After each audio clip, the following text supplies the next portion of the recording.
परवेज इलाही के खिलाफ FIA money laundering के मुकदमे में FIA के जिस्मानी रिमांड की दरखास्त मुस्तरद है। जुडिशल मजिस्ट्रेट ने परवेज इलाही को जुडिशल रिमांड पर जेल भेज दिया।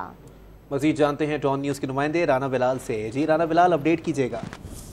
जी देखें, लाहौर की जिला कचहरी के जुडिशल मजिस्ट्रेट ने FIA मनी लॉन्ड्रिंग के मुकदमे में चौधरी परवेज इलाही की जिस्मानी रिमांड की दरखास्त FIA की मुस्तरद कर दी है और परवेज इलाही को 10 जुलाई तक जुडिशल रिमांड पर जेल भेजने के अहकाम जारी किए हैं।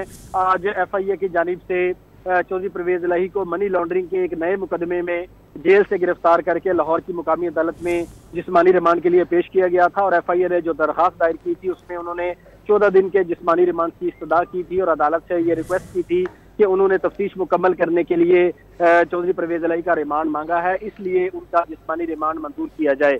दूसरी जानिब जो परवेज इलाही के वकील थे राना इंतजार, उन्होंने जिस्मानी रिमांड की दरखास्त की मुखालफत की थी। अदालत ने दलाइल सुनने के बाद और रिकॉर्ड का बगौर जायजा लेने के बाद परवेज इलाही की जिस्मानी रिमांड की इस्तदा मुस्तरद कर दी है और उन्हें 14 दिन के जुडिशल रिमांड पर जेल भिजवा दिया है। जी बहुत शुक्रिया राना बिलाल अपडेट करने के लिए।